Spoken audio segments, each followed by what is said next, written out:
गांधारी ही चिखलाच्या हत्तीवर बसून आल्या. गांधारीला साधं म्हणायचं नाही बरं. गांधारी फार अधिकारी स्त्रियांच्या यादीत गांधारी. सामान्य का गांधारी? गांधारीनं चेअरमन शाप दिल्यावर पंढरपुरातले सगळे पंढरपुरातल्या मालकाचे पोरं मेले. एकच वाचलं फक्त, एकच. त्याचं नाव होतं वज्र. बाकी छट मेले. 56 कोटी यादव मेले. देवाची पोरं मरते जिच्या शब्दात. तिचा शब्द साधा असेल का? ती काय दुसऱ्याच्या गोठ्यातलं शेण चोरणारी होती का? दुसऱ्याच्या तुरीच्या शेंगावर पिणारी होती? कोण होती गांधारी? विश्व जगात मालक पाहत नाहीत, दिसत नाहीत, याच्याकरता जग पाहलं नाही. सामान्य होती का गांधारी?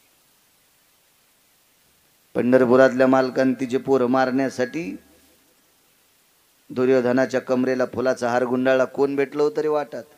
सुदामा नावाचा माळी होता.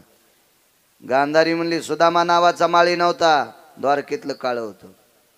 त्यानं केला आगावपणा आणि शाप द्याला. मै काय मारतो तो एकही वाचणार नाही. मैरेक नावाची दारू पिऊन मेले. आताच्या दारूला काय म्हणतात आपल्याला काय माहित नाही, पण हिला मैरेक नावाची मदिरा म्हणत होते. आपल्याला काही संबंधच येत नाही त्या दुकानाचा, त्याच्यामुळे नाव कशाला पाठ करायचे. मद्यानाम मैरेक. खालीवरी झाल्यावर स्वर जातो बघा, असं होतं. एकदा तुमची पण बेजारी झाली. विठाला विठाला विठाला विठाला विठाला विठाला.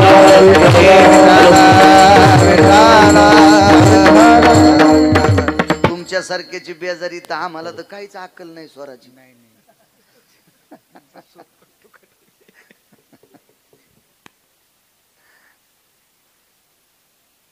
आणि हल्ली गुणीजनांचा प्राण झालाय साऊंड. शाहीच्या पानाला आवाज दिला की असं गोडवा, असं मस्त छानसं वाटतं. चांगले वस्तू वगैरे सगळ्या ओरिजिनल आहेत त्यांच्याकडे सुद्धा, चांगले छान.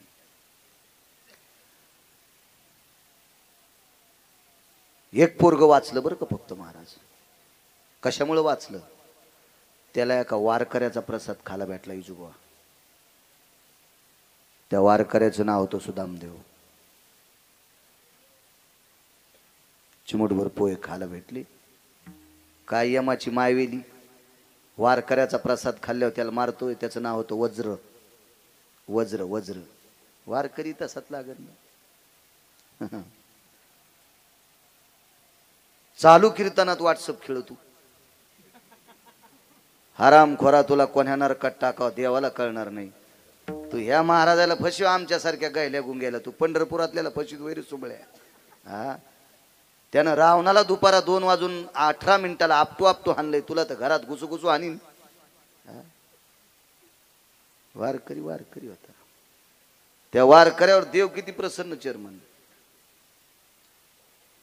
देवाला सासरवाडीतून आलेल्या धनानं त्या वारकऱ्याचं गाव सोन्याचं केलं आणि उरलेल्या सोन्यात त्या वारकऱ्याचा मसनवाटा पण सोन्याचा बांधला.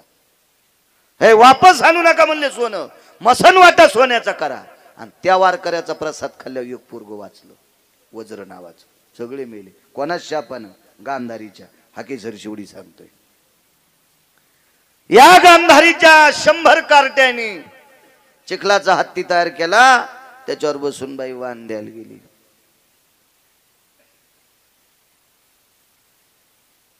वाण दिलं कुंती आई साहेबाला. वा, कुंती आई साहेबाला ज्या वेळेला वाण दिलं, कुंतीला आनंद वाटत होता वाण देताना, पण मालकाचं शरीर कमरेपासून खाली गार पडलंय. पितामह भीष्माचार्याला आमंत्रित केलं आणि यमाच्या जाचातून पंडूराजाला वाचवलं. त्याच्यावर बऱ्याच काळ पंडूराजाला आयुष्य प्राप्त झालं. पण संक्रांत पुढची आली. पोरा अधिकारी होते, फार पोरा अधिकारी. 5च पण अधिकारी. 10-12 दिवसानं 5-7 दिवसानं संक्रांत आली आणि संक्रांत जवळ आल्याच्या नंतर धर्माने विचारलं, आई उद्वेग काय? काही नाही बाळा, मला लक्ष नाही रे. मी 1-2 महिन्यापूर्वी सांगायला पाहिजे होतं. हत्ती करून आता वाळायला पाहिजे होता. हत्तीवर बसून वहिनी साहेबाला, मोठ्या ताई साहेबाला, वहिनी साहेब चुकून बोललो, मोठ्या ताई साहेबाला वाण द्यायचे. तुम्हाला खरा एक मुद्दा माहिती आहे का? खरं तर पंडूराजा मोठे आहेत. धृतराष्ट्र वयानं लहान आहे. आंधळा राजा नसतोय. पण का झालाय? यांना का नाही? विदुर दाशीपुत्र होते याच्याकरता नाही. हा भाग सोडून द्या. जरा चांगलं वाचा. महाभारत वाचणं अत्यंत गरजेचं आहे बरं. कारण या इंटरनेट जगामध्ये पावला पावलाला रावणाची संख्या आहे. म्हणून महाभारत पाठ असावा. त्रेतायुगात एकच रावण होता म्हणून रामायण पाठ असणं गरजेचं आहे. आता रावणांची संख्या शिल्लक झाली याच्याकरता महाभारत पाठ असणं गरजेचं आहे. तरच जगता येईल. पावला पावलाला संख्या. इतकं सोपं समजू नका महाभारताला. गीता तत्व आहे, महाभारत आहे. महाभारतातलं भीष्म पर्व हे गीता आहे. अत्यंत गरज आहे, अत्यंत काळाची गरज. तुम्ही संसारात, राजकारणात, व्यापारात, आध्यात्मिक क्षेत्रात प्रत्येक मुद्द्यात महाभारत ठसलेलं आहे. व्यापार कसा करायचा याच्याकरता 127 श्लोक महाभारतातले पहा, कळल तुम्हाला. राजकारण कसं करायचं भगवान कृष्णाकडून शिका. 1 नंबरचा राजकारणातला डॉन कृष्ण. कनक असेल, विदुर असेल, शिका तिथून शिका. गरज आहे काळाची. सोबत राहणारी, संग राहणारी माणसं इतकी नालायक आहेत, त्याला न कळू देता, त्यांचा नालायकपणा न छेदता आपला जय प्राप्त करून घेणं हेही महाभारतात शिका. सख्या भावाचा अपमान न करता त्यानं केलेली सोयरीक मोडून, सोयरीक मोडी अशी झाली नाही पाहिजे. भावाचा अपमान नाही झाला पाहिजे आणि चुकीच्या घरी बहीण दिली नाही पाहिजे असा निर्णय कृष्णाकडनं शिका. शिका. ते राजकारण अत्यंत गरज आहे. ते खरं राजकारण असते, ते तिथून शिकावं. म्हणून महाभारत अत्यंत गरजेचं आहे. महाभारतामध्ये 44 शत्रूपासून कसं मुक्त व्हावा हे शिका. त्रेतायुगात 3च शत्रू मूर्ख होते. त्याच्यापैकी एक तुटलेल्या नाकाची होती. त्याच्यापैकी एक तुटलेल्या नाकाची होती शूर्पणखा. 3च. इकडे 44 होते. 44. कौरवाच्या पाठीमाग 44 शत्रू. हे दाखवले पंढरपुरातल्या मालकानं. हे अर्जुना पाहे पार्था, हे पार्था बघ बघ बघ, हे 44 शत्रू आहेत. हे सर्प आहेत, हे भुजंग आहेत. हार्डवेअर शब्द होता आपल्याकडे. हार्डवेअर त्याचं कट्टर वैर आहे रे. त्याचं हार्डवेअर आहे. हे कुठून तयार झालं माहितीये? महाभारतापासून. जरासंध नावाचा नालायक राजा हा मथुरेच्या राजाचा सासरा होता. त्या राजाचं नाव होतं कंस. या जरासंधाच्या 2 वाटुळी म्हणजे पोट्ट्या नालायक होत्या. त्या हरामखोर होत्या. नवऱ्याच्या कानात सांगून सासू सासऱ्याला अंधार कोठडीत टाकलं होतं. इतक्या नालायक होत्या. तुम्हाला एकच माहित असेल, देवाचे आई वडील बंदीशाळेत टाकले. कंसानं स्वतःचे मायबाप सुद्धा अंधार कोठडीत टाकले होते. नालायक बायकायचं ऐकून. इथं बसलेले बायकायचं ऐकून मायबापाला त्रास देऊ नका. झोपीत छत अंगावर पडन. घरात सगळं माती करावं लागेल. तुम्ही बी असं सांगा जाऊ नका टिकलेवाले होत. हो, नवऱ्याचे मायबाप मातीत घालायचं काम करी जाऊ नका. हो, कंस वाजला एका बुक्कीत हाणला पंढरपुरातल्या मालकानं. आपल्या नवऱ्याची काय ताकद आहे? कणगुळीत उडन. आज चुकीचं सांग जाऊ नका. हा जरासंध मृत्यू पावला. 34 पैकी 1 शत्रू. याला हस्तगत केलं शकुन्यानं. याचं एक हाड काढलं मेल्याव. ते हाडाचे तुकडे केले 4. त्या 4 तुकड्याच्या घासून गोट्या केल्या 4. या लुडोच्या गोट्या म्हणायचं. लुडोच्या. जीनच्या पॅन्टीवाल्याला सोपटी खेळ कळायचा नाही. लुडो हा सोपटी नावाचा खेळ. 4 गोट्या केल्या 4. हाडवैर कसं उभं झालं? शकुन्यानं जरासंधाला सांगितलं, राजा या पांडवातल्या दुर्योधन भीमानं तुला चिरून मारले, तुला संधी आहे बदला घ्यायची. आणि गोट्या पांडवाने टाकल्या की पालथ्या पडत होत्या आणि कौरवाने टाकल्या की सोयीशा पडत होत्या. म्हणून तर कौरवायचं धोपण निघलं. हाडवेर फार विचित्र असते. पांडव संपवायचीच नव्हती शकुन्याला, शकुन्याला संपवायची होती त्याचे सख्खे भाचे. कारण शकुन्याचे 4 पोरं. शकुन्यात म्हणतो मी, त्याचा पाहुणा नाही म्हणतो तुमच्या गावात, मग काय भीती नाही मला. याचे 4 पोरं दुर्योधनानं पाण्यातलं पंडाव करता खेळता खेळता मारले होते. मग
आपल्या काकी खालच्या हत्तीवर बसल्या नाही, चिखलाच्या हत्तीवर बसल्या. आपल्या आईला खालच्या हत्तीवर बी बसवायचं नाही आणि चिखलाच्या हत्तीवर बी बसायचं नाही.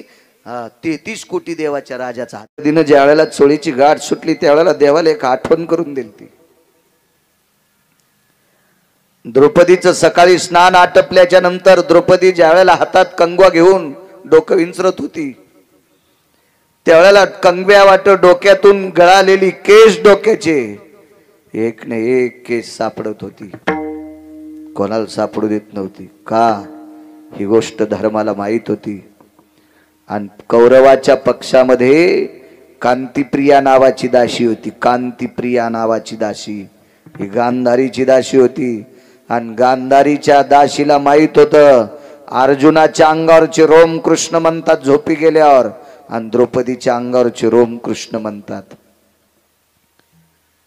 15 दिवस शिल्लक राहिले होते. 15 दिवस अज्ञातवासात. कांतिप्रियेला एके दिवशी विचारलं गांधारीनं, कांते, ब्रह्मज्ञानाचं स्वरूप होती कांती. हे कांते जी, या 15 दिवसात जर नाही पांडव सापडले तर पांडवाच्या पाठीमाग पंढरपुरातला मालक आहे, द्वारकेतला मालक आहे. माझे पोरं वाचत नाहीत. अज्ञातवासात पांडव सापडणं अत्यंत गरजेचे. कसे सापडते लो? पांडव अज्ञातवासात. पांडवांचं एक विशिष्ट प्रकारचं नाव आहे. पांडवांना नष्टचर्या म्हणून नाव होतं. नष्टचर्या. किती नष्ट सांगू तुम्हाला. इथं बसलेल्या प्रत्येक पुरुषाच्या छातीवर खोटे का होत नाही पण स्तन आहेत महाराज. अर्जुनाला नव्हते. अर्जुनाला खोटे पण स्तन नव्हते. एक नंबरचा नर. साडी नेसावं लागली हो, साडी नेसावं लागली.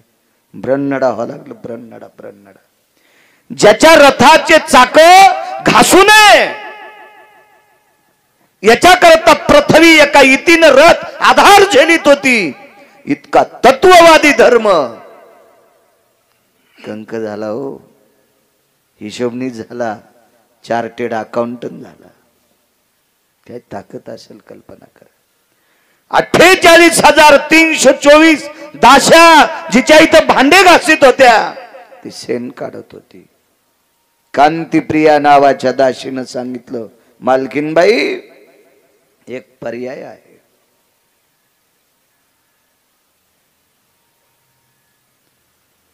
जी जी सात्विक राजे आहेत त्या सात्विक राजाच्या नगरीत पांडव असतील.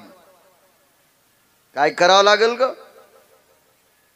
सात्विक राजाच्या नगरीतला उकांडा तपासा आणि त्या उकांड्यावर सापडलेली डोक्याची रोम जर कृष्ण कृष्ण म्हणत असतील तर ते रोम द्रौपदीचे आहेत आणि त्या गावात द्रौपदी पांडव आहेत, हे 1000% खरं.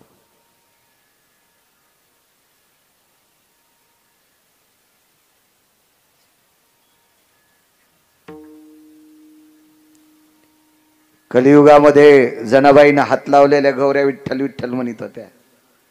वैकुंठवासी माधव महाराज मगरांचा पुरावा आहे.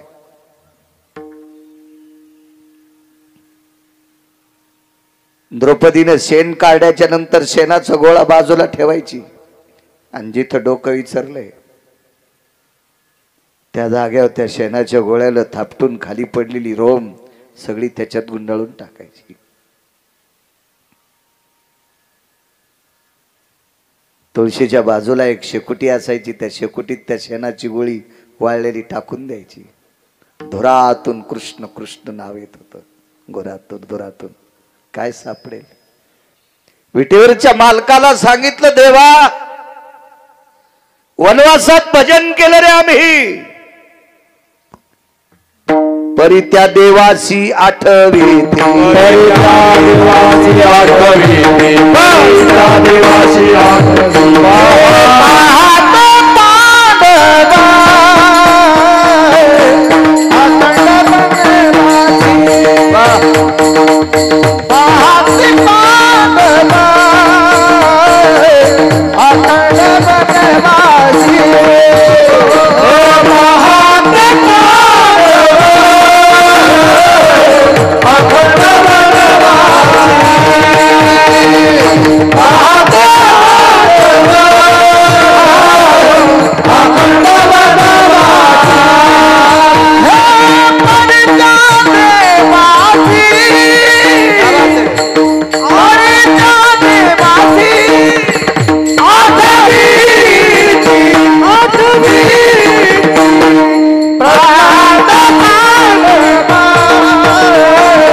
वनवासात भजन केलं रे प्रभू. देवा वनवासात भजन केलंय. श्रुतीला भगवान सांगत होते, श्रुती जिचं शरीर नाममय झालं होतं, जिच्या शरीरातला एक न एक कण कृष्ण रूप झालेला होता, कृष्ण रूप झालेला होता. श्रुती जिच्या शरीराला सोडून खाली पडलेली डोक्याची रोम पुराणाची भाषा आहे. डोक्याची गळालेली रोम ही सुद्धा कृष्ण कृष्ण म्हणत होती ग श्रुती. इतक्या पावन आणि पवित्र द्रौपदीचं शरीर नालायक जर कौरवाच्या लोकांनी पाहिलं तर याची लाज माझी गेली असती. मंत्र्याचं पोरग जर गोदड पांघरून रस्त्यान फिरत असेल तर लाज कोणाची जाती. समर्थाचे बाळ पांघरे वाकळ, जर त्यानं गोदड पांघरून फिरत असेल कोणाची लाज जात असती? त्याच्या बापाची.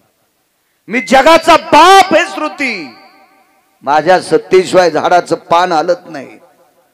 ही सत्ता माझ्या ताब्यात आहे. सख्या बहिणीपेक्षा माझ्यावर अतूट प्रेम करणारी द्रौपदी. सामान्य प्रेम असेल का द्रौपदीचं?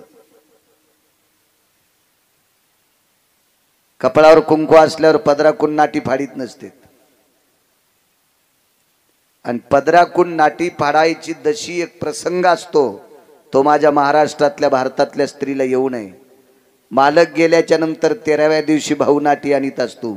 नियमानं त्याची दशी फाडावं लागती, तसं नेसता येत नाही. ज्या वेळेला भगवंताचं बोट कापल्याचं निमित्त केलं, द्रौपदी सुभद्रेनं एकही बांधली नाही. द्रौपदीनं पाहिल्याबरोबर हातात बोट दाबलं, मधातून चिंधी आणते, लक्षात घेतलं. बोट सोडल्याच्या नंतर महालात जाऊन महालातून वापस येईपर्यंत हाताचं रक्त किती जाईल त्याच्यापेक्षा डाव्या हाताने तसाच बोट दाबलं, उजव्या हाताने पदर बगलात दाबला आणि कोपरा फाडणार उद्धवासारख्याने आवाज दिला, ताई. काय उद्धव दादा? ताई, कपाळावर कुंकू असल्याच्या नंतर पदराकून नाटी फाडत नसते. द्रौपदीनं बोट हातात दाबलेले, पदराचा दुमाला बगलात दाबलेला आहे आणि उजव्या हातानं कोपरा फाडत होती. तेवढ्या अवकाशात उद्धव ओरसला आणि सांगितलं, ताई, पदराकडनं नाटी कपाळावर कुंकू असल्याच्या नंतर पातळ फाडत नसते. उद्धवाकडनं पाहता खाली पाहिला आणि तोंडातून आवाज पडला, उद्धव दादा, कपाळावर कुंकू असल्याच्या नंतर पदराकडून नाटी फाडीत नसते याचं मला ज्ञान आहे, पण नाटी त्याच्यासाठी फाडायले. या कपाळावर कुंकू किती दिवस ठेवायचंय हे त्याच्या हातात आहे. या कपाळावर कुंकू किती दिवस ठेवायचंय आणि कोण्या दिवशी कपाळ पांढरं करायचंय हे ज्याच्या हातात आहे त्याला जगाचा बाप म्हणते रे उद्धव दादा. त्याच्यासाठी चिंधी पाडते. हे 2-3 प्रसंग ज्या वेळेला श्रुतीला सांगितले त्यावेळेला श्रुती धाय मोकलून रडत होती आणि मग भगवंतानं सांगितलं, श्रुती, याच्या करता मी अशा निष्ठावंत भक्तांच्या हाकेला धावतो म्हणून मालक पहिल्या कडव्यात म्हणतो, आखे सरसी ओडी, हाके सरसी ओडी, हाके सरसी ओडी, आके सरसी ओडी, आके सरसी ओडी, आके सरसी ओडी, आके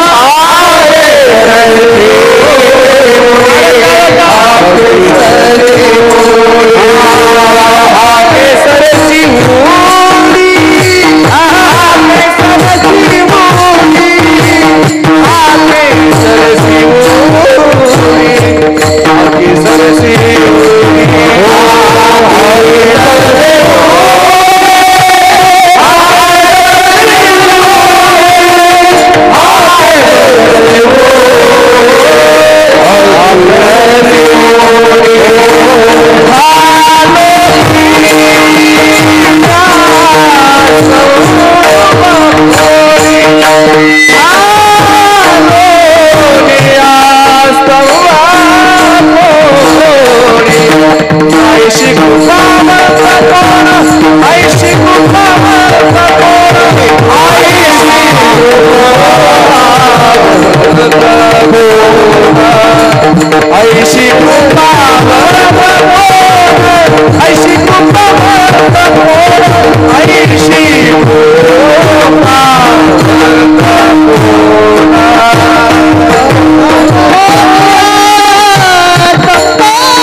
द्रौपदीचा अधिकार गोड होता. द्वापार युगामध्ये 78 हका आल्या. 78 अजून काही 5-7 हका येतात. मी तिथपर्यंत पोचलो नाही वाचायला. मी 78 हक्क पाहिले, पण ती हका मारणारी सुद्धा तितक्या विटेवरच्या मालकावर तितक्या श्रद्धेनं प्रेम करणारी लायक संपन्न लोक होती. त्याच्याकरता त्यांच्या हाकेला धावलाय. भक्तांनी देवाला हाक मारत असताना त्याचा फक्त भाव पाहतो, त्याची श्रीमंती पाहत नाही, त्याचा बंगला पाहत नाही, त्याचं पद पाहत नाही, त्याची जात पाहत नाही. उन्हाळा हिवाळा पावसाळा ऋतू पाहत नाही, सकाळ संध्याकाळ पाहत नाही, जंगलात हे का कुठेही पाहत नाही. स्थानाचं महात्म्य नाही, कालाचा भेद नाही, जातीचा संबंध नाही, श्रीमंतीचा संबंध नाही, स्त्री पुरुष पशु पक्षी आहे याचाही संबंध नाही. फक्त त्याचा भाव पाहिजे, त्याचं तितकं वजनदार काम. अंतरीची घेतो बाहेर बाबाची बाहेर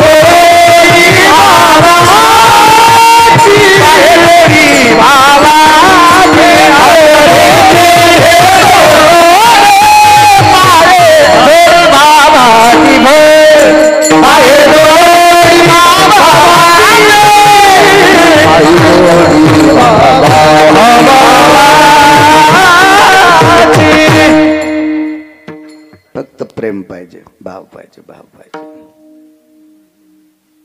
असू द्या, आजच्या दिवस दाखवा. अर्धा तास राहिला, कशाला ताण घ्यायचा. एकदा मूर्खाच्या यादीत गेल्यामुळे शहाणी सुद्धा मूर्ख होत असतात. मगाशी नाव घेतलं अश्वत्थाम्याचं. अश्वत्थामा इतका मूर्ख झाला, इतका मूर्ख झाला, वैचारिक पातळीने त्याचा मूर्खपणा टोकाला गेला. आणि अश्वत्थाम्याने पाचीची पाची लेकर द्रौपदीची झोपीत कापली. किती मोठं पाप असेल. निष्पाप लेकर चर्मन, निष्पाप निष्पाप लेकर झोपीत कापली. आणि या पांडवांच्या कुळातला एक मानवी शुभ होता कुलदीपक. मानवी शुभ, माणसातला शुभ. त्याचं नाव आपला अभिमन्यू.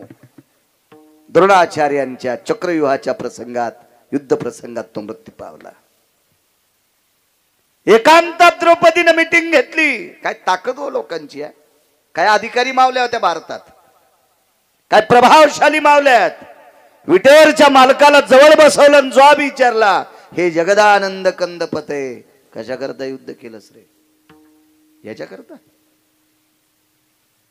देवा, माझ्या पतीला युद्ध करायला तू लावलंस, याच्या करता माझी 5 पोरं मेली. देवा, माझ्या पतीला युद्ध करायला लावलंस, याच्यापेक्षा एक शुभ मेलाय. अभिमन्यू गेला रे दादा.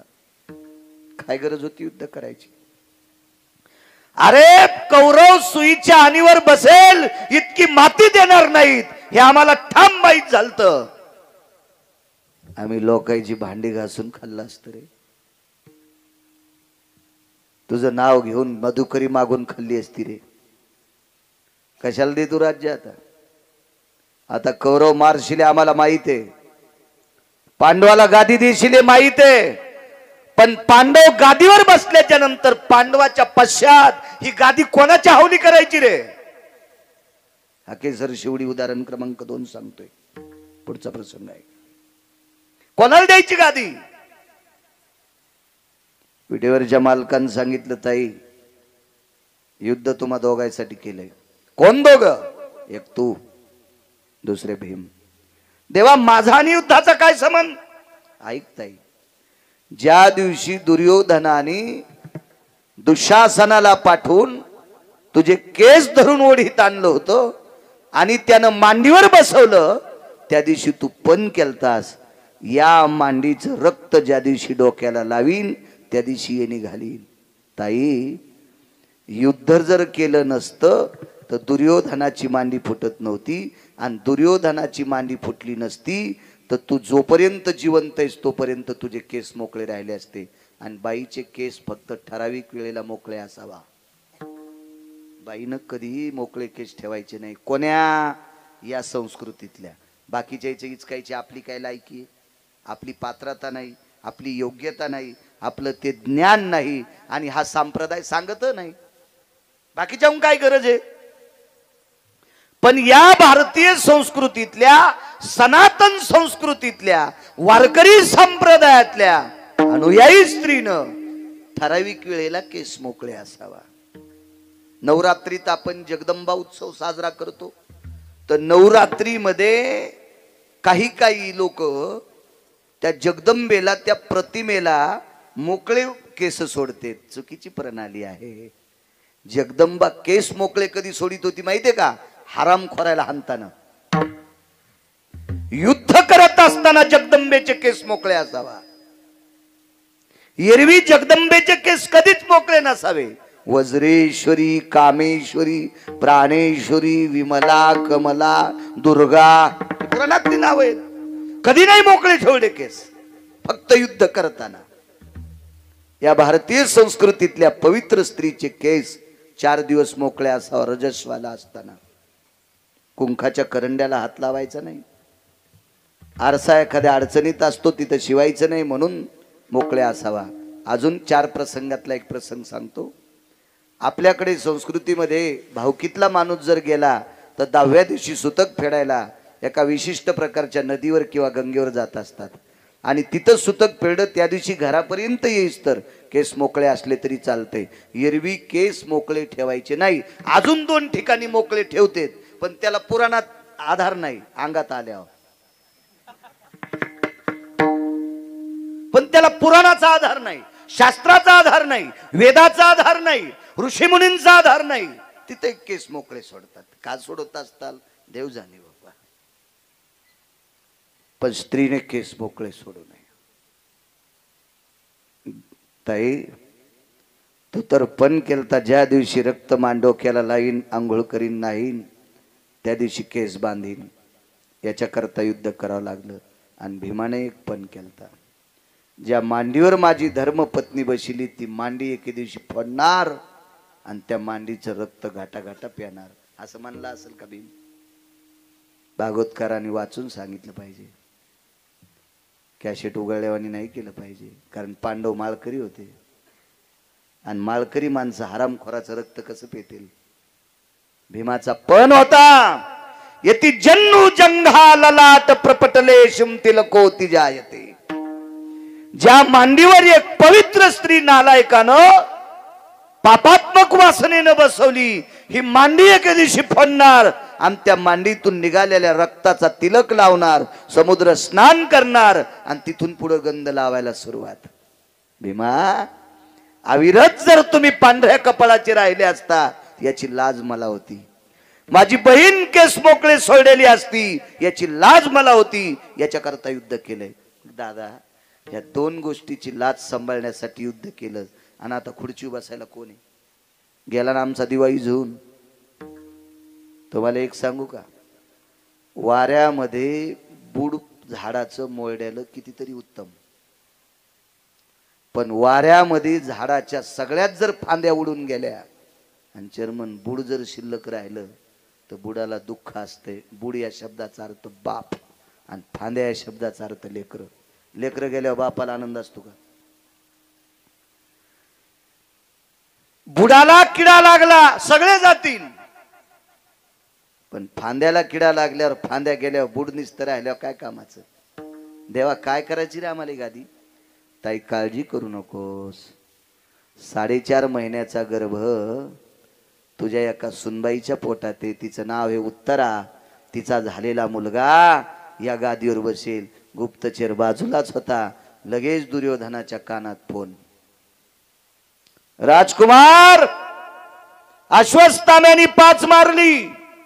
अश्वत्थामा किती नालायक मी म्हणत नाही, देहूतले मालक म्हणतात. तुका म्हणे अंगी राखिली दुर्गंधी, तुका म्हणे अंगी राखिली दुर्गंधी, तुला म्हणे अंगी राखिली दुर्गंधी, तुका म्हणे अंगी राखिली दुर्गंधी. अश्वत्थामावधी पांडव पुत्र, अश्वत्थामावधी पांडव पुत्र, अश्वत्थामावधी पांडव पुत्र. तुका म्हणे अंगी राखिली दुर्गंधी, अश्वत्थामावधी पांडव पुत्र, अश्वत्थामावधी पांडव पुत्र.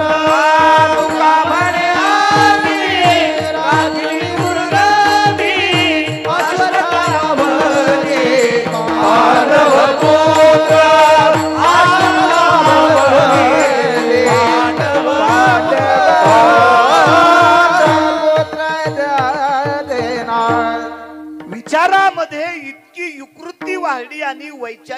पातळी नदीला गेली अश्वत्थाम्याची, म्हणून तुकोबराय म्हणतात, तुका मने अंगी राखीली दुर्गंधी, अश्वत्थामावधी पांडव पुत्र. देऊतले मालक सांगतात. आणि या अश्वत्थाम्याच्या कानावर दुर्योधनानं सांगितलं, मित्रा, भीष्माचार्यांच्या युद्ध हस्त कौशल्यात मृत्यू पावला, तो 5 मारलेस, 1 जिवंत आहे. आणि ह्या नालायक अश्वत्थाम्याने उत्तरेच्या अंगावर ब्रह्मास्त्र टाकलं. उत्तरेच्या अंगावर धक धक धक धक धक धक करीत अकेसर शिवडी सांगते, ब्रह्मास्त्र हजारो सूर्याचा गोळ अंगावर यावा असा तो गोळ येत होता. उत्तरा किती हुशार होती माहिती? उत्तरा ही अर्जुनाची सून आहे. महाभारतातल्या 4 मानवी सिंहाची एकापैकी एका सिंहाची पत्नी आहे, अभिमन्यूची पत्नी आहे. या बाईचे मामस सासरे पंढरपुरातले मालक होते. उत्तरा किती श्रीमंत आहे सांगू? तिच्या मालकाचे सख्खे मामा पंढरपुरातला जगाचा बाप आहे. पंढरपुरातल्या मालकाची भाची सून आहे ती. पंढरपुरातले मालक तिचे मामे सासरे आहेत. काय वैभवशाली बाई असेल ती. आणि तिची सख्खी सासू पंढरपुरातल्या मालकाची सख्खी बहीण आहे. त्याच्या पुढचं पहा ना, पुढचं. उत्तरा ही सकाळचा नित्यनेम आटपल्याच्या नंतर सासूचं जेवढं काम असेल तेवढं काम करायची सुभद्रेचं. आणि काम आटपल्या विचारायचे, आत्याबाई काही काम? तीन सांगायचं आता 2-4 घंटे काहीच काम नाही. तितक्या टायमात द्रौपदीकडे जात होती. द्रौपदी ही सावत्र सासू. पण उत्तरा ही जास्तीत जास्त संपर्कात द्रौपदीच्या होती. आणि द्रौपदीच्या सानिध्यात जितक्या वेळ उत्तरा आली तितक्या वेळ द्रौपदीनं काम नाही करून घेतलं, तिला भजन शिकिलं, तिला परमार्थ शिकिला, तिला विटेवरच्या मालकाचं वैभव सांगायची, त्याचे पाडे सांगायची. एक दिवस असा आला, द्रौपदीनं सांगितलं, उत्तरा एक बोलू का तुला? तुला जेवढं मला सांगता येते तेवढं सांगितलं ग, पण एक शेवटचं सांगते. आणीबाणीच्या प्रसंगी, हल्लीचा शब्द वापरायलो आत्ताचा, आणीबाणीच्या प्रसंगी मागचा शब्द सांगतो, संकटाच्या प्रसंगी जर तुला आठवण करायची असेल तर फक्त पंढरपुरातल्याची कर. तुम्हाला हाक मारू नकोस, सासऱ्याला हाक मारू नकोस, सासूला हाक मारू नकोस, पतीला हाक मारू नकोस. आणीबाणीच्या प्रसंगी जर तुला गरज पडली तर द्वारकेतलेला हाक मार. तो कृपाळू आहे, तो दयाळू आहे. तो प्रसंग आला, हाक मारली, जवळ आलत ब्रह्मास्त्र. इतक्या आवेशात हाक मारली देवा, दोन्ही ओठ फाकल्या गेली. आणि पंढरपुरातल्या मालकाने अंगुष्ट प्रायायिति तनु जायते धारम सुदर्शेने स्वगर्भेषु यच्चक्राति भयः. अंगठ्यासारखं रूप धरलं आणि श्वासातून प्रवेश केला आणि गर्भाच्या भोवताल सुदर्शन फिरवित होता. मालकाचा गोडसा पुरावा आहे त्याच्यासाठी सुद्धा असं सुदर्शन फिरवित होता. ब्रह्मास्त्र आलं आणि सुदर्शनात विलीन झालं. राजे हो, कृतात्रेता युगात ब्रह्मास्त्र सोडलं होतं, ती ब्रह्मवरदान युक्त शक्ती सोडली होती. ही शक्ती धरण्यासाठी मारुतीराय परेशान होते. विश्वातला 1 नंबरचा संन्यासी बेजार आहे. मारुतीरायाची फार सुंदर मूर्ती आहे. चर्म मंदिर तुम्ही गावकरी मंडळी इतकं सुंदर करता. 1 कोटी 1 लाखाचं मंदिर बांधकामासाठी एका फार काळ्या पाषाणाचं, या पाषाणाला हजारो वर्ष आयुष्य असते. रयतेचे राजा छत्रपती शिवाजी महाराजांनी गड किल्ल्याला जो दगड वापरला, छत्रपतींच्या बुजुर्गांनी पूर्वजांनी जो दगड वापरला, तोच काळा पाषाण या पवित्र मारुतीरायाच्या मंदिराला तुम्ही वापरता. याला लाखो वर्ष आयुष्य असते. या दगडाला, याला कोणी काही करू शकत नाही. अशा भव्य दिव्य सुंदरशा नूतन वास्तूमध्ये आता बऱ्यापैकी पेटी काम, याला तिथपर्यंत गेलं म्हणजे पेटी काम झालं असं म्हणतात मंदिरावाले. आणि फार सुंदर असं मंदिर तुम्ही करता मारुती रायाचं. अशा एका पवित्र संन्याशाला सुद्धा ही ब्रह्मशक्ती पकडण्यासाठी फार, रामायण वाचा लक्षात येईल तुम्हाला, फार मोठे कष्ट झालते. आणि हे ब्रह्म अस्त्र एका सेकंदात सुदर्शनात विलीन झालं. इथेही प्रश्न केला. श्रुतीने विचारलं, देवा घरातली माणसं इतकी विकृती हरपून, वैचारिक पातळी हरपून, विकृतीचं टोक गाठून एका बालका, पोटातल्या बालकाला, निष्पाप बालकाला दुर्योधन मारण्यासाठी पाठवतो, त्याला तुला काय गरज होती वाचवायची? ऐक श्रुती, ज्याच्या आईनं माझं भजन केलंय याच्याकरता धावलो हे सोडून दे. आतलं किती गुणवान होतं, जे 4.5 महिन्याचं होतं का पोटात, ते किती गुणवान होतं, किती गुणवान. ऐका, देवानं त्याचा सांभाळ केल्याच्या नंतर 9 महिने 9 दिवस झाल्यावर त्याचा जन्म झाला. आणि जन्म झाल्यावर उत्तरेनं भागवत पहा, आणि मग उत्तरेनं प्रभूच्या मांडीवर दिलं. त्यावेळेला ते जिभेच्या चुटक्या वाजित होतं, चुटक्या वाजित होतं, चुटक्या. तर उत्तरेनं देवाला प्रश्न केला, देवा मी आई असून माझ्याकडे चुटक्या वाजत नाही जिभेच्या. 42 दिवस वय होतं, फक्त 42 दिवस, 41 ते 42 दिवस. आणि एवढ्या वयाचं लेकरू तुम्हाला बघून कस काय चुटक्या वाजित? भगवंत हसले आणि सांगितलं, उत्तरे मला ओळखिलंय त्यानं, माझी त्यानं परीक्षा केली, म्हणून तर त्याचं नाव परीक्षिती ठेवण्यात आलं. गर्भाम दर्शयामी रक्षंती भयास्थितो बाह्या परीक्षा स्थितवंते इति नाम परीक्षिती. मला सांभाळणारा हाच जगाचा बाप आहे, त्याची बाहेर आल्यावर परीक्षा केली, म्हणून त्याचं नाव ठेवलं राजाधिराज परीक्षिती महाराज.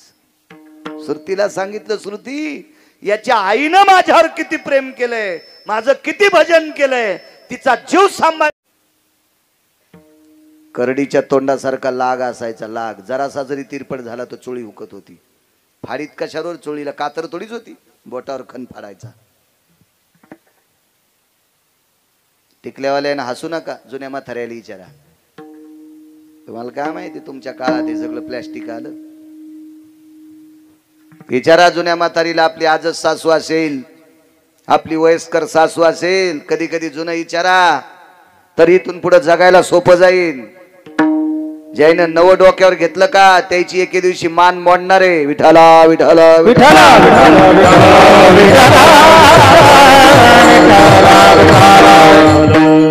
जुनी चोळी येते, त्या चोळीला गाठी 2-1 गाठ सुटली. आता जरी तुम्हाला पाहायला नाही भेटली, मुक्ताई साहेबांचा जुना फोटो बघा. माऊली महावैष्णव ज्ञानोबारायांच्या भगिनी मुक्ताई साहेब यांचा फोटो, ओरिजिनल फोटो पहा. भंगिरेने छापलेला नाही. भंगिरे तर काय कुठं चमकी लावतील, कुठं वेगळं चिटकीतील, कुठं नालायकपणा करतील, काय काय त्याला सीमा नसते. 700 वर्षापूर्वी हे आगावपणा होता का? काही कुठं चिटकीतील ते बरं दिसण्यासाठी. जुन्या सात्विक तात्विक सदाचारी, कालाची मर्यादा, धर्माची मर्यादा स्तुत असलेल्या माणसांनी केलेली प्रतिमा मुक्ताई साहेबांची बघा. त्यांच्या अंगामध्ये सुंदर अशी कंचोळी आहे, चोळी आहे.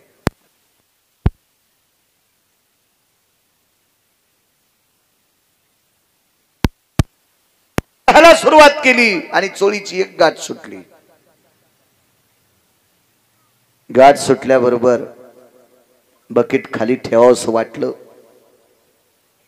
आणि उजव्या हातातलं वगराळ म्हणा, पळी म्हणा, चमचा तर नव्हताच, वगराळ म्हणा, पळी म्हणा किंवा तांब्या बुटकं म्हणा, बकेटात ठेवून बाजूला जाऊन चोळीची गाठ मारण्याची मानसिकता, भावना, विचार द्रौपदी आई साहेबांच्या मनात आला. दुर्योधनाच्या अलीकडे एक बसलेला व्यक्ती होता, त्याचं नाव सांगणार नाही, घरी गेल्यावर पहा, मोबाईल येत मोठाले तुमच्याकडं. इतका हरामखोर, इतका हरामखोर, त्यानं शकुनी सारख्या नालायकाला खुनील हस्तसंकेत केला. गांधार नरेश देखो भला क्या है. शकुन्या फार हरामखोर होता. कौरवांचा मामा होता. कौरवाला पत्ते खेळायला शिकविणारा 1 नंबरचा दलिंदर मामा. कौरव कृष्ण परमात्म्याने मारले नाही आरोप करू नका. कौरवाला पांडवांनी मारलं नाही आरोप करू नका. कौरवाला मारले त्याच्या सख्या मामानं. जरा महाभारत नीट वाचा. ज्यानं चांगला भागवताचा अभ्यास केलाय त्याचा ऐका, नाही तर तुम्ही वाचा. बहिणीची 100ला 100 पोरं जर कोणी मारली असतील तर शकुनीनं मारली. शकुनीनं दुर्योधनाची मांडी दाबली. भाषे बुवा काय बघता, काय बघायला खाले तू? मामाश्री, वहिनी साहेबाच्या चोळीची एक गाठ सुटली, वरी बघू नये म्हणून खाली बघतो. मूर्ख कुठला. नाही ते त्याच्या डोक्यात भरवलं आणि शकुनीनं दुर्योधनाला बोलायला लावलं. बोल, वाढ म्हणे तिला तूप. आणि बघ दुर्योधन भडकला. वहिनी साहेब तूप वाढा. बऱ्यापैकी चांगली माणसं हरामखोराच्या संगतीत गेल्यावर वाईट होत असतात. आमची इथे एका बैलाला दावे खायचा नाद होता. जर्मन चराट खात होतं, ते कासरा खात होतं. संध्याकाळी 12-12:30 वाजता त्याचा कासरा चावून तुकडा करायचं आणि शेजाऱ्याची मक्का खाऊन यायचं. त्या माणसानं गारानं केलं म्हणे, बाळू महाराज सोपते का तुम्हाला? लोकायला कीर्तन सांगता आणि संध्याकाळी बैल मोकार सोडून देता. मान खाली घालायला लागली मला त्याचं ऐकेल. मी कीर्तनापुरतं सांगायलो. त्याच्या भंगिऱ्यात मकाला बैल घालायला मी इतका मूर्ख आहे का? कशाला जाऊ त्याच्या मक्कीत, कशाला बैल जाऊ देईल मी? पण कीर्तनापुरतं सांगायलो. गड्याला सांगितलं. गड्यानं रुमनं काढन त्या बैलाला खूप मारलं. वळा आले त्याच्या पाठीवर, कातड गेलं त्याचं. दुसरा बैल हसू लागला. लय मका खातो का म्हणला दुसऱ्याची? आपल्या इथं कमी वैरण आहे का? कशाला जातो रे? बैल लय शहाणं. बैलानं दुसऱ्या दिवशी चेअरमन त्याचा कासरा खाल्ला आणि मग आपला खाल्ला आणि त्याला मका खाल नेलो. बरेच नालायक बैल चांगल्या बैलाला सोबती नेते. मी बैल म्हणायलो, बैल. तुम्ही इतका अंगाव घेऊ नका. मी बैल म्हणतोय, बैल. काही बैलायला काहीच वाईट नात नसतो, पण नालायक बैल त्याला सोबती करते. मला वाटते नालायक बैलाच्या चांगल्या बैलानं नादी लागून दुसऱ्याची मका नाही हाणली पाहिजे. मालक रट्टे हाणीत असतो. मालक कोणता माहिती का? दक्षिणेचा. विठाला विठाला विठाला विठाला विठाला.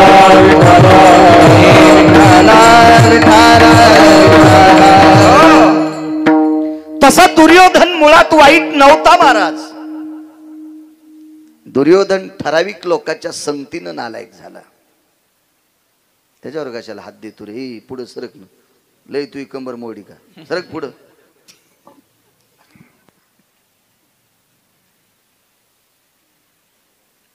एकदा वनवासात असताना, पुढचा प्रसंग पुढचा आहे तरी पण सांगतोय. दादा वनवासात असताना 60,000 शिष्य घेऊन एकदा दुर्वास आले. दादा आता पंढरपुरातला आहे, आता द्वारकेतला दादा आहे. हाकेसर शिवडी सांगतोय. दादा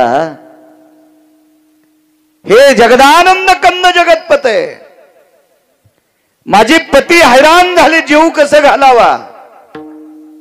दादा थोडस वारं सुटलं रे. त्या वाऱ्यानं पायावरच्या मिऱ्या बाजूला सरकल्या आणि 2 पायाची नख दुर्वासानी पाहिली.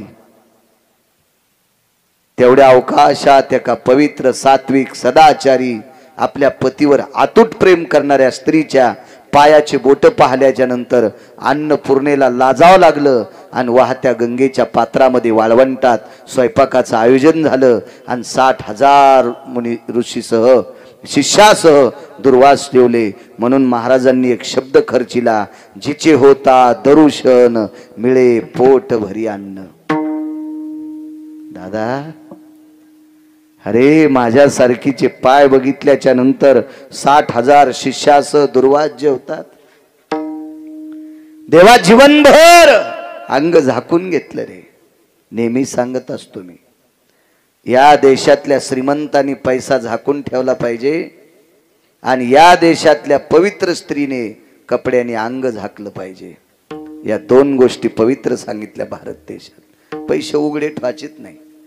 ज्याची बायको ज्याचं नाही त्याचा कापूस खुरपायला जाती ती बिचारी गरीब बाई आणि बाजाराच्या दिवशी नालायकाच्या हातात पैसे देती आणि ह्यो डायरीच्या पुढून ठेवतो. दुसऱ्याच्या मोटरसायकलला हात देऊन गाडीवर बसला, ब्रेकरवर मोटरसायकल आदळली, तिथं तिन्ही नोटा पडल्या. वापस आल्या बायकोनी विचारलं बाजार नाही आणला? पैसे पडले. कुठं ठुलते? ह्या खिशात. ती म्हणली बायला मला नाही. त्याला म्हणली मला कशी म्हणीन? ती म्हणली बायला अरे म्या लय काम केलं तर रे बायला, जरा आतल्या खिशात फाचे असते रे, वरी ठुत नसते रे. फुगीर सोसायटीचा अध्यक्ष. लोकायला काय नोटा दाखवतो सुंबळ्या? अरे लोकायची तर त्याला माहित नाही, मोजता येईन इतके आहेत त्याच्याकडं. आणि काय तू तीनच नोटा दाखवायला 500-500च्या? लय काही कायला नात फुकट कळण शेंडी वळवळ. पळीभर पाणी घेतून समुद्राला आंघोळ घालतो. पैसे झाकलेले असावा, देशाची स्त्री सर्वांग कपडे घातलेले असावा. द्रौपदीचं जीवन गोड होतं. विटेवरच्या मालकाला दुसरा एक वाक्य सांगितलं देवाला. देवा या 78 लोकांपैकी 2 सोडून दिले तर सगळ्यांना शरीर पाहिलं तरी मला दुःख नाही. का? कारण 78 मधले भीष्माचार्य द्रोणाचार्य सोडून दिले तर सगळे नालायक होते. नालायक म्हणजे मूर्ख, मूर्ख म्हणजे पागल, येडा. आणि येड्यानं शरीर झाकलेलं पाहिलं काय उघडं पाहिलं का? काय नवलाची गोष्ट आहे. 36 लोकांपैकी सगळे उठून गेले, 5च राहिले होते. 5 पती होते युजीबुवा. आणि नवऱ्यानं शरीर उघडं पाहिलं का झाकलं पाहिलं का? काय लाज आहे? म्हणून देवा इकडे 5 पती आहेत, यांच्याबद्दल दखल नाही. 78 लोकांपैकी फक्त 2च लोकांना माझं शरीर दिसू नये. एक भीष्माचार्य आणि एक द्रोणाचार्य. पहा देवा पहा. बघा प्रयत्न करता आला असेल तर. वरची गाठ चोळीची सुटलेली, दुसरी गाठ सुटणार. तेवढ्या अवकाशात दुर्योधन जोरात बोंबलला, वहिनी! धर्माने भोया उचलल्या आणि द्रौपदीला खुणवलं तूप वाढ. द्रौपदीच्या लक्षात आलं आपल्या आबरूची पर्वा पतीला दिसत नाही. इकडे बसलेली सगळी नालायकाचा कळस आहे, हरामखोरपणाचा कळस आहे सगळं. काय करावं? खाली टेकलेलं बकीट हातात घेतलं, वगराळ तुपानं भरलं आणि पात्रावर तूप रिचवीत असताना चोळीची गाठ सुटणार आहे. तेवढ्या अवकाशात डोळ्याने रडली नाही, कारण डोळ्यानं जर रडली असती तरी पण याच्यातल्या नालायकानं सांगितलं असतं रडत रडत आम्हाला वाढू नकोस, आम्हाला तूप घ्यायचं नाही. अंतकरण रडत होतं त्या बाईचं, अंतकरण रडत होतं. देवा जीवनात तिला इतकं पाप केलं नाही रे देवा. जीवनात इतक्या चारित्र्यात वागले रे. कामाच्यावर असा प्रसंग. अरे वलय मुखातून पडत असताना ओठ थोडेसे फाकले. किती फाकले माहितीये? खालच्या आणि वरच्या होटाला इतकी छोटीशी खिंड पडली चर्मन. त्या खिंडीतून फक्त तीळ मध्ये जाऊ शकतो. तीळ तीळ फक्त तीळ, याच्या व्यतिरिक्त खिंड नाही. तितक्या जागेची संधी पंढरपुरातल्या द्वारकेतल्या मालकाने लक्षात घेतली आणि तिळापेक्षाही सूक्ष्म रूप धारण केलं आणि श्वासातून आत प्रवेश केला. 2 हात पूर्वीची होती. एका हातात तुपाचं बकीट आहे आणि एका हातात तुपाचं वगराळ वाढण्यासाठी वाकलेली गाठ सुटणार. तेवढ्या अवकाशात 2 हात शिल्लक तयार झाली. पूर्ववत हाताने पाप्याला तूप वाढलं आणि हृदयात प्रवेश केलेल्या जगाच्या मालकाने स्वतःची 2 हात तयार केली आणि त्या 2 हातांनी पवित्र द्रौपदीनं चोळीची गाठ मारली. श्रुती पंढरपुरातल्या मालकाला प्रश्न करत होती, हे जगदानंद कंद जगतपते, जिथे 5 पती असताना त्यांना अब्रूची काळजी कळत नाही, या बाजूने बसलेला दुर्योधन धीर आहे आणि मोठ्या भावाची पत्नी ही आई समान असते. मग आई समान असणाऱ्या भाऊजईचं शरीर उघड पावा ही धीराला अक्कल नाही.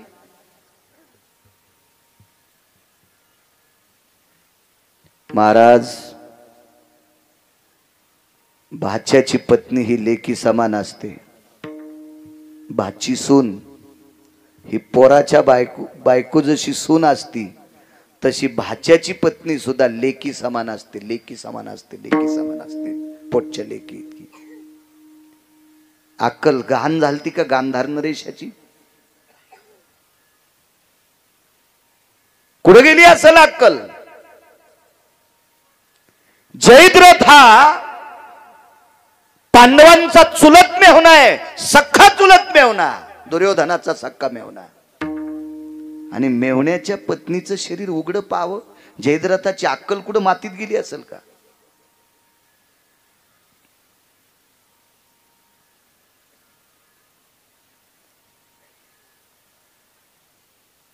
श्रुती विचारत होती देवाला.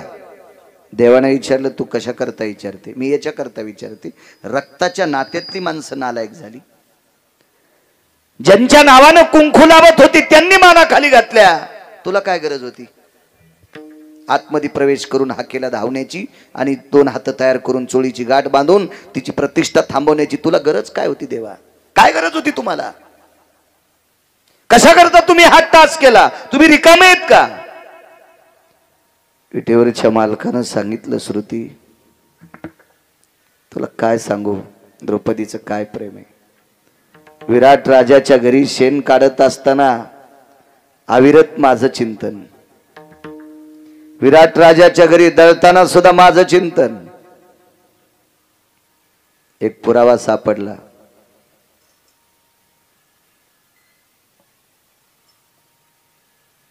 आपण देहूतल्या मालकांचा आवाज आहे. या भंगाद्वारे मालक नमूद करतात की विटेवरचा मालक हा किती दयाळू आहे, किती कृपाळू आहे. कडक करा आवाज, कडक. अत्यंत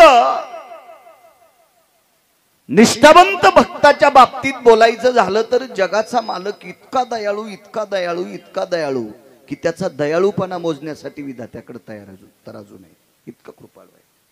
पण भक्तही त्या योग्यतेचा लागेल, त्याचा अधिकारही त्या पात्रतेचा लागेल, त्याची योग्यता लागेल, तर त्या भक्तासाठी तो दयाळू आहे. किती दयाळू? हकेसर शिवडी घालोनिया स्तंभ फोडी. हाक मारल्याबरोबर उडी घालतोय, पळत येत नाही, चालत येत नाही, वाहनात बसून येत नाही, उडी घालतोय. बाकीच्या प्रत्येक वाहनाला मर्यादा आहे, विमानाला सुद्धा मर्यादा आहे, 4 चाकाच्या वाहनाला सुद्धा गती आहे, मर्यादा आहे, 2 चाकाच्या 3 चाकाच्या वाहनाला मर्यादा आहे, माणसाच्या चलण्याला पळण्याला मर्यादा आहे, उडीला मर्यादा नाही. अमर्याद वेगाने जगाचा मालक भक्ताचं काम करत असताना उडी घालतोय. घालोन या स्तंभ फोडी. ज्या